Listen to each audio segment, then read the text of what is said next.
He's a fellow neurologist, also well known and respected locally and abroad. He's not just good in general neurology, but also has a special heart for neuro rehab. To talk about addressing the different types of edema that comes with hemorrhagic and non-hemorrhagic stroke, let us welcome our next speaker, a doctor of medicine, neurology, residency training chief resident of the Department of Clinical Neurosciences. He was he had his postgraduate internship where, sir? Doctor of Medicine from the UERM, and he was a founding chairman of the Department of Neurosciences in the VAU Medical School Foundation, a section head of the neurology of the Department of, the VAU Regional Hospital. From 1995 to present, he's the Dean of the Physical Therapy Department. And then from 1994 to present, he is an active neurologist and staff of the San Pedro Hospital, Arlimso Medical Center, Cooperative Health Development Hospital, Medical Mission Group Hospital, Metro Davao Medical and Research Center, all from Davao, and also the VAU Medical School Foundation Hospital. Fellow health workers, it's my honor to introduce Dr. Manolete Guerrero. Dr. Guerrero, please share your slide and please open your video, sir, please.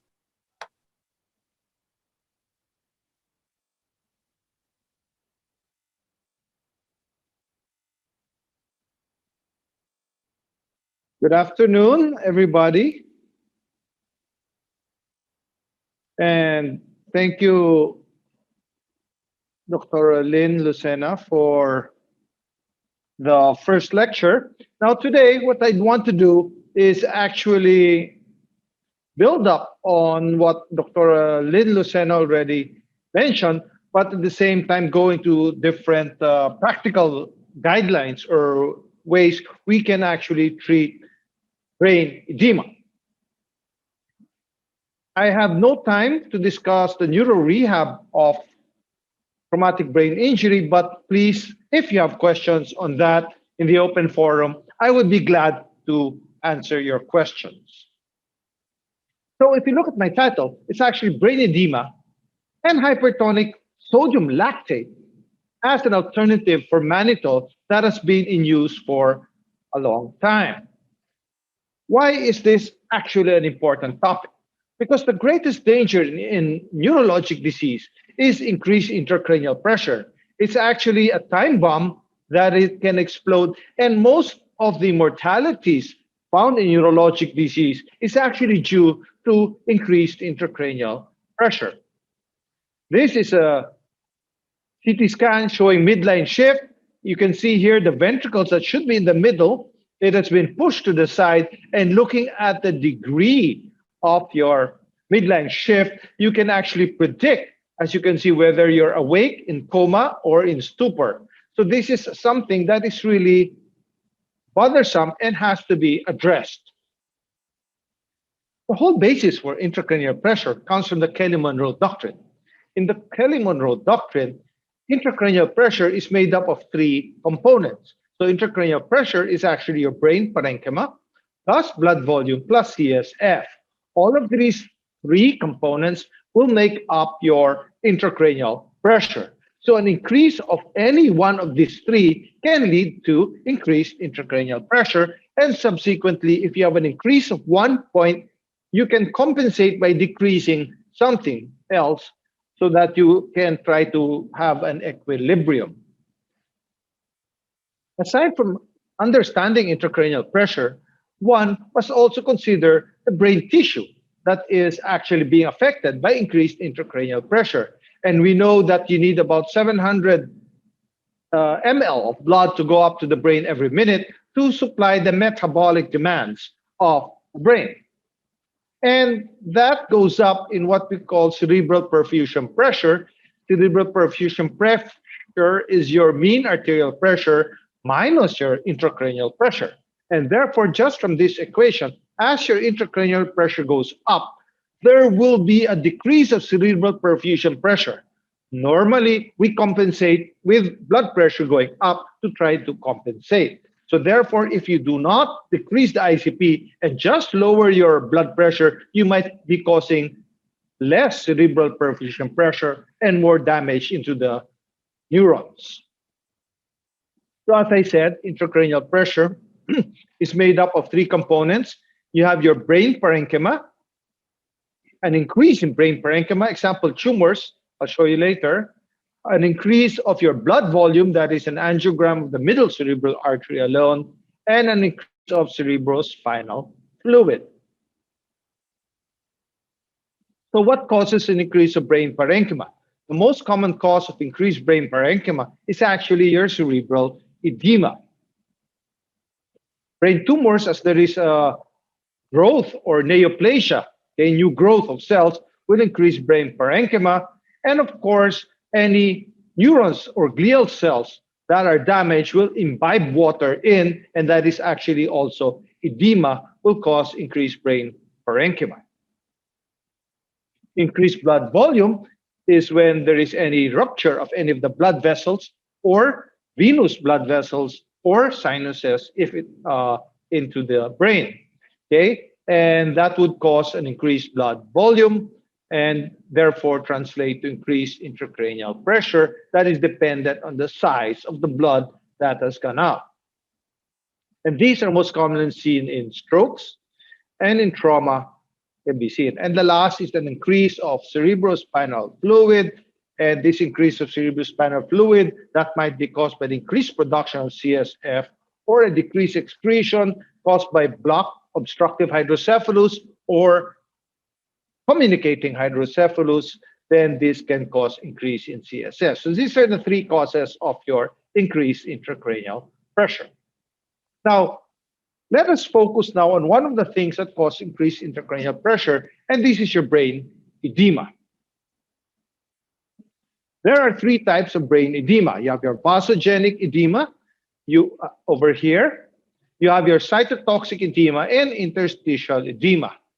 It might not be very easy to distinguish on CT scan or MRI the difference in vasogenic and cytotoxic, but it's very easy to see interstitial edema because the interstitial edema is always around the ventricles. Let us define these different types of edema.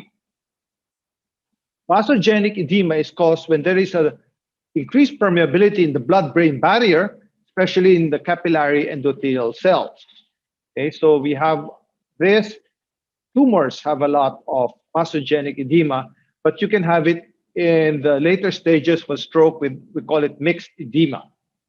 Cytotoxic edema is when the edema is inside the cells, glial cells or neurons.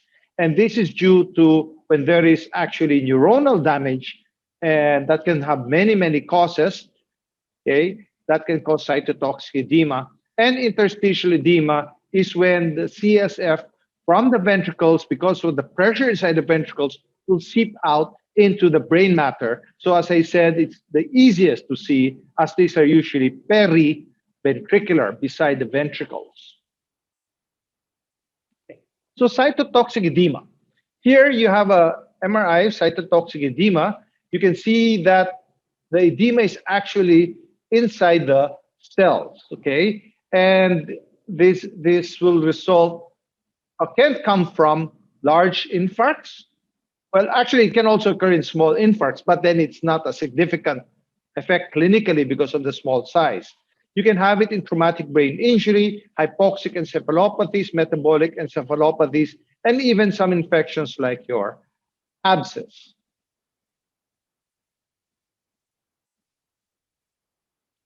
Your interstitial edema, as I said, is always found here. You can see the hypodensities around the ventricles over here, and that is always periventricular. Usually it is seen in cases with hydrocephalus. Your vasogenic edema can be seen peri-hematomal. Around the hematoma can be also seen in cerebral abscess, and also in maturing cerebral contusions. Although initially cerebral contusions will present with cytotoxic edema. So here you see a lot of vasogenic edema over here. This is a peri-hematomal edema that's also vasogenic edema around here. This is the hematoma in white, and you see the PERI-HEMATOMAL edema. That peaks around 2 to 4 days after the onset of the hematoma, but can still be quite significant even until the seventh day of edema. Your edema from your infarcts will actually peak at about 5 to 7 days. So cytotoxic edema is inside the cells itself, the neurons, while vasogenic edema is outside of the neurons. It's perineuronal. So in terms of treatment of the edema, dexamethasone is actually only advocated for vasogenic edema from tumors, but may be detrimental, as said by in the previous lecture, in strokes and traumatic brain injury. So osmotic diuretics are usually given for edema. The most popular osmotic diuretic is actually your mannitol. Now let us look at the data on mannitol. What about for acute stroke? In acute stroke, it is a class 2A level B recommendation.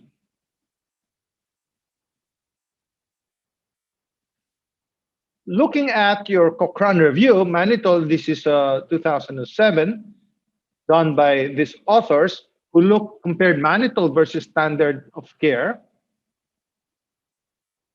in acute stroke.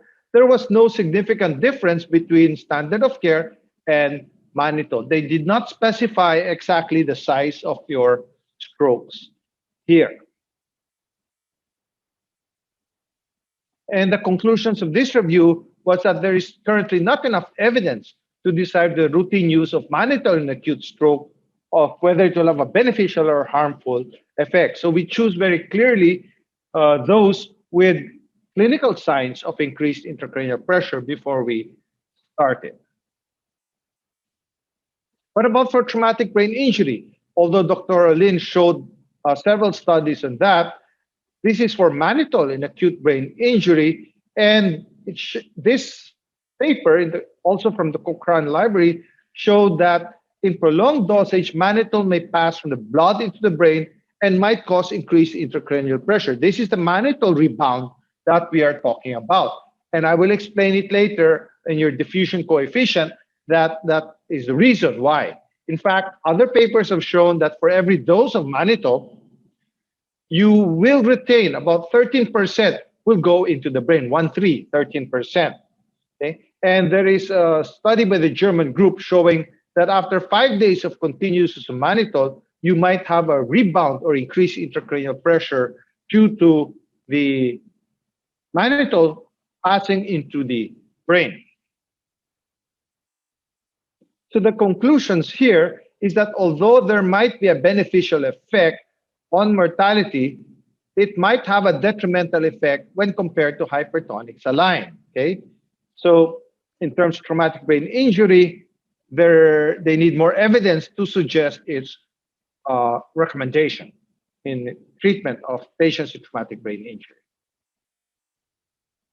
And what about hypertonic saline versus mannitol? This is also traumatic brain injury, another study, and it showed in this study that the intracranial pressure was significantly lower with hypertonic saline as compared to mannitol. But this is actually one of the reasons that it may be beneficial to use hypertonic saline is because hypertonic saline increases cerebral perfusion pressure much more than that of mannitol. And it's not just bringing down your intracranial pressure. We have to maintain the capability of the neurons to keep on functioning by maintaining cerebral perfusion pressure. So if you look at the ideal in treating patient ICP, it's not just lowering ICP, you have to maintain the cerebral perfusion pressure so you have enough cerebral blood flow to sustain the remaining neurons to prevent them from going to dysfunction. Okay, so their conclusion, hypertonic saline might be superior to mannitol in the treatment of traumatic brain injury-related raised intracranial pressure. Now, so hypertonic saline or hypertonic solutions, how does it decrease intracranial pressure. It is also an osmotic diuretic. Okay, but first look at your reflection coefficients. So reflection coefficients are how much of the solute intravascularly goes out into extravascularly or goes into the penetrates through the blood-brain barrier. If your reflection coefficient is 1, all your solutes in your solution remain inside. So your sodium in your hypertonic saline, if it's 1, everything remains inside the intravascularly. If your reflection coefficient is 0, everything you put in intravascularly, all the solutes will go out into the blood-brain barrier, okay? So I will show you the different reflection coefficients of different solutions that are used for intracranial pressure reduction.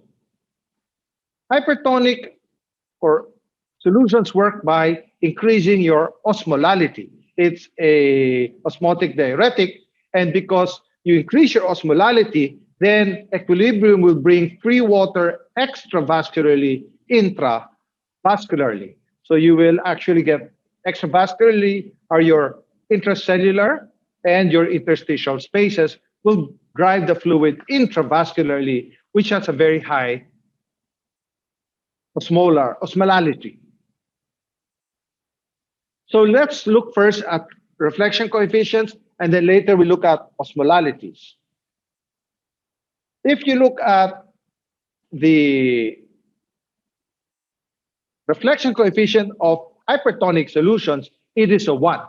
Okay, so 1 meaning no solute will go out into through the blood-brain barrier into the extravascular spaces. While mannitol, though it has a good reflection coefficient, is 0.9. So that means that 10% will still go out extravascularly, and it will go out into the interstitial and intracellular areas. Glycerol no longer used is 0.59, and urea also no longer used is 0.48. So this shows one advantage of using hypertonic solutions versus your mannitol. Now, what about osmolalities? So the higher the osmolality, the greater the driving force of osmotic diuresis. Your normal saline is isotonic, meaning your osmolality is the same, 308. If you use your lactated ringer solution, it is hyposmolar. You will lower your osmolality, and therefore it is not recommended really in patients with increased intracranial pressure. Now your mannitol, which is 20% mannitol, has an osmolality of 1095, which is equal to your 3% saline that has an osmolality of 1026.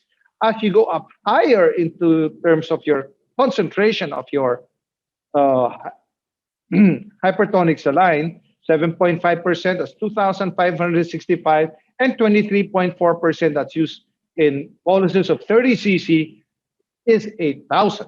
So you can say, why not just push up to your higher percentages? That is because if you use hypertonic saline greater than 7.5%, you must use a central line, and you cannot use peripheral line. But if you use hypertonic solutions below 7.5, like a 3% hypertonic saline, then you can use your peripheral lines. Okay.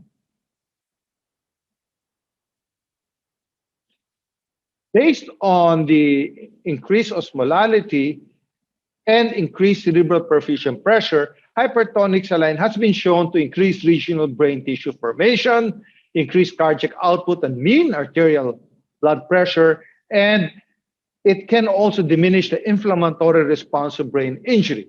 We now know that inflammation in the brain is actually the cause of a lot of further deterioration of brain function and even cellular death. This is a meta-analysis of hypertonic saline versus mannitol in the treatment of ICP.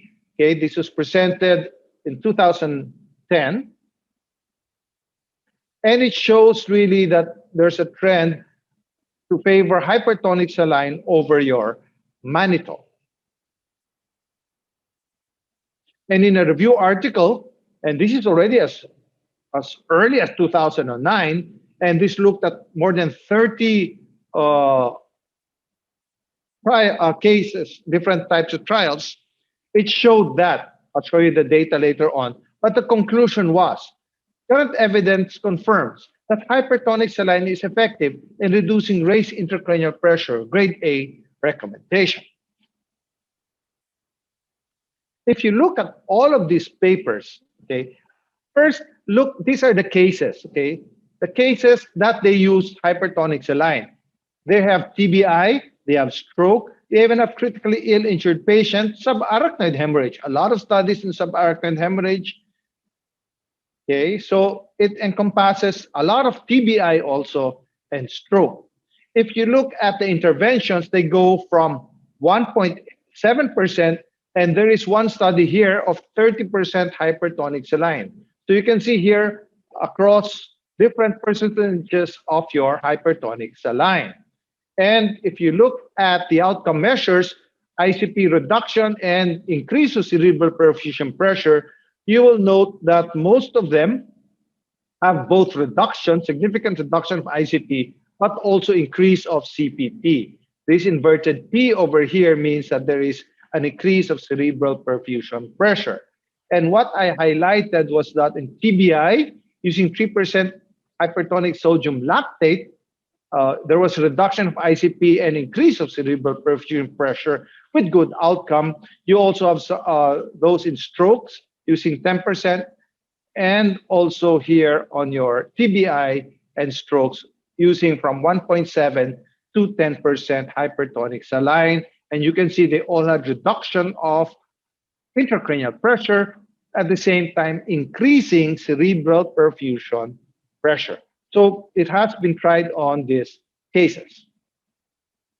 This is a experimental study done by Adan Qureshi, a very famous neurocritical care neurologist from New York. And what they did is induce get the canine models. They compared in black 23.4%. 23.4%, as I said, is given boluses of 30 cc. Their protocol in that particular institution, they give 30 cc, 23.4%, and they drip a 3% sodium chloride as your main line. That's the protocol of some hospitals. So after they induce an intracranial pressure, this is the ICP rate. You can see that the ICP went up, of course, not exactly the same, the three levels. And 15 minutes after treatment in black was 23.4%. In white is your 3% sodium chloride, and mannitol in gray. You can see that the immediate effect is fastest in your 23.4%, but 30 minutes after, there is still a reduction of ICP, but you can see that the mannitol effect is no longer as good as initial, and this is 60 minutes. And at 120 minutes post-treatment, it is actually 3% that has the greatest reduction on your intracranial pressure. So most of the trials were using sodium chloride. Now you will notice that the solution available by Delex is sodium lactate. Sodium lactate, their TOTILAC is a 3%, okay, 3%, but they use lactate instead of chloride. So what is the advantage or reason for doing this? Okay, so why use lactate rather than chloride? When I started using hypertonic saline more than 10 years ago, one of the problems we had was that when you use sodium chloride, our blood pressure would shoot up. And we don't like that, especially in the first 24 hours of an intracerebral hemorrhage where there is expansion of your hematoma. And they found out that what increases the blood pressure is not the sodium component of the solution, but it was the chloride component of your solution that increased your intracranial pressure. And when I shifted from sodium chloride to sodium lactate, I have not seen this increase of blood pressure that I used to see with sodium chloride. So sodium lactate, it is an organic anion lactate, anion that is paired to an inorganic or anorganic cation sodium. Okay, so what happens when you do that? Well, what happens is that your inorganic, your organic anion lactate is absorbed into the body. And most importantly, when you have neurons that are in hypoxic state where you need glucose to supply the metabolism, lactate can take over when there is a lack of glucose, like in ischemic states. So this is a trial looking at neuronal function. And if you give your 0% lactate, you can see that your with ischemia that was induced, you can see the drop of neuronal function. As you increase your percentage of your lactate, you can see that neuronal function comes back. So lactate takes over your metabolism needs. In this trial, they compared one where they just gave lactate versus 0% glucose. So as you decrease the glucose, you can see that the neuronal function goes down. But if you give lactate in the group in white, you can see that neuronal function, the amplitude goes up. This is a trial where they gave a glycolytic inhibitor, iodoacetic acid, and without lactate, you can see neuronal function going down. But if the lactate is infused, it maintains your neuronal function. So again, showing lactate can take over the metabolic demands of a neuron that is lacks glucose. In trauma, you can see that there is active lactate into the areas. This is sham. Lactate doesn't go into particular areas, but in those where a traumatic brain injury was administered or was created, you can see the lactate will focus on areas with need, areas that there is damage. So we go now back to our sodium lactate. Our sodium lactate, as we can see that lactate will improve neuronal function. If you have, this is your glucose, with glucose, your neuronal function, you add a glycolytic inhibitor, so you stop the glucose, then you can see the neuronal function goes down. You administer lactate, it goes up. Even if you give the glycolytic inhibitor, the function still remains the same. So it really takes over your glucose function. Now, going back to osmotic diuresis, there's another thing that sodium lactate also helps in decreasing, especially cytotoxic edema. In the normal intracellular, we have potassium and we have chloride that is both extracellular and intracellular. The major cation extracellularly is your sodium, and this is your sodium-potassium pump. Chloride goes in and out with water. So if you use your sodium chloride, which is an inorganic anion chloride, even if you infuse sodium and with chloride, you can see that the chloride level is the same. It's in equilibrium. So there's not much exchange of water intracellularly and extracellularly. But if you use an organic anion like lactate, this is absorbed into the body, so you don't have the anions outside. You increase your sodium, and you don't have you have less chloride here as compared to intracellularly. So your chloride will go out of the cell, bringing water without it. So this is what you call how electrical gradient can also help in decreasing cytotoxic edema. If you use sodium lactate, because your anion extracellularly is absorbed, then you will have an electrical gradient, so your anions intracellularly will go outside, bringing water with it. So you also decrease your cytotoxic edema. And as if that happens, if you give sodium chloride, it has no effect intracellularly. And if you're in your capillary endothelial cells, it swells, then there is a bigger junction, albumin goes out. But if in sodium lactate, where you don't have, you can keep the cells from swelling, then you maintain the tight junction of your endothelial cells, and albumin does not go out extravascular. So this trial was done using sodium lactate versus mannitol in treating ICP in severe traumatic brain injured patients.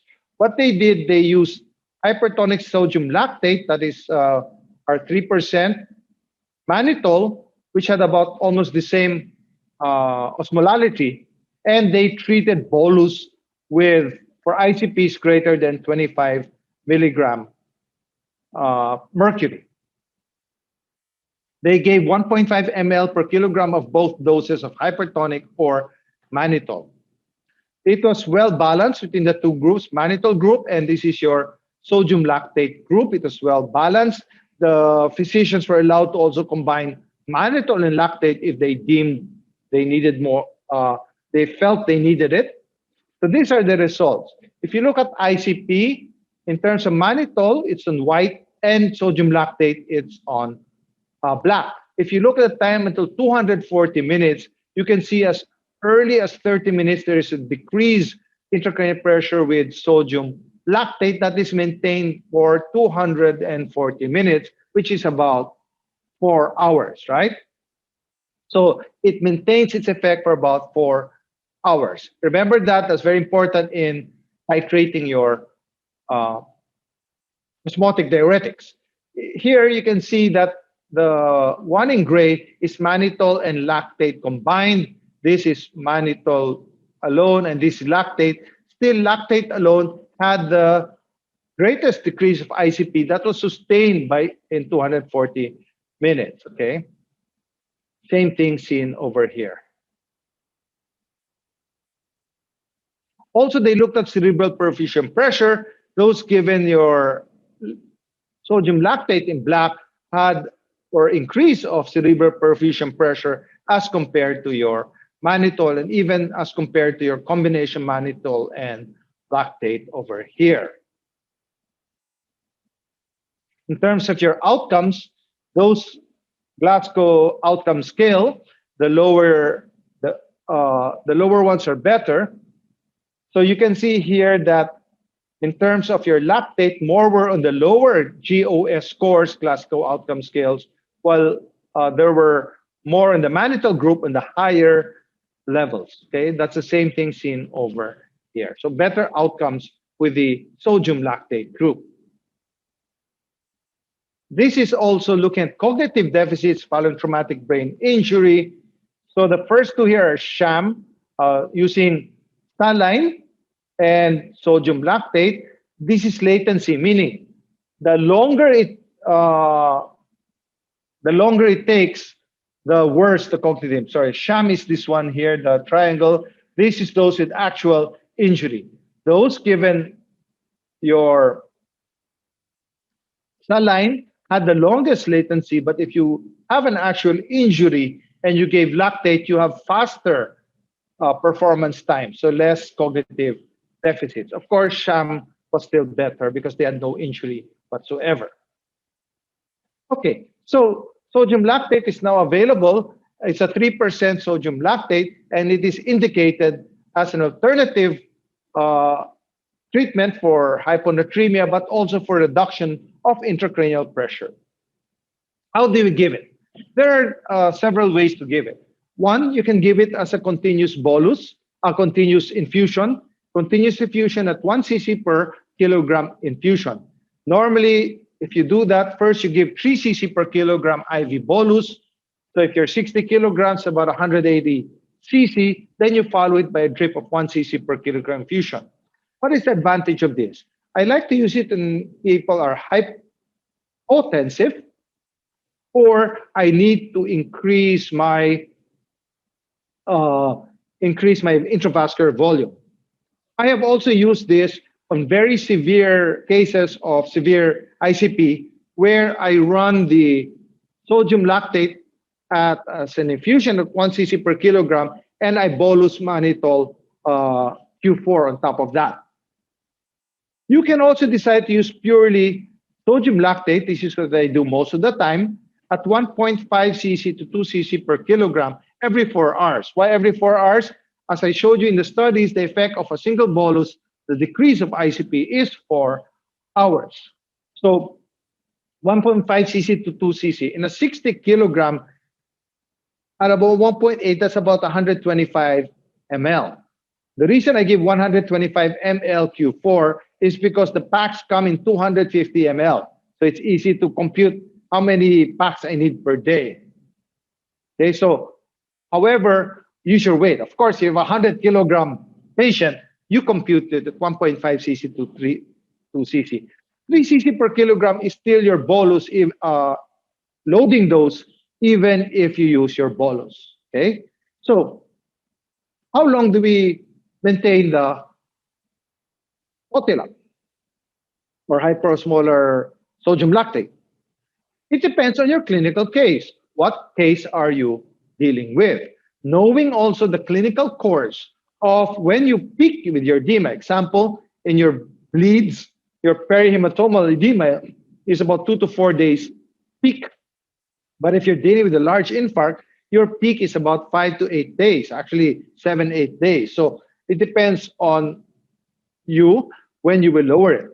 The reason I like sodium lactate is that I am not afraid of rebound. Like what we used to see with mannitol, we have mannitol rebound. And personally, I do not use mannitol more than 5 days. So if I start my mannitol on day 1 on a, let's say, large infarct, at the time I'm peaking in my edema, that's when I have to remove my mannitol, which is why I don't use it. But with your sodium lactate, because of a reflection coefficient of 1, it doesn't matter even if you give it longer than 5 days. So when you think that there is no more intracranial pressure clinically or radiologically, then you can start to taper. If you try to research on literature on how to taper your osmotic diuretics, you will be so frustrated because you will see almost nothing on how to taper.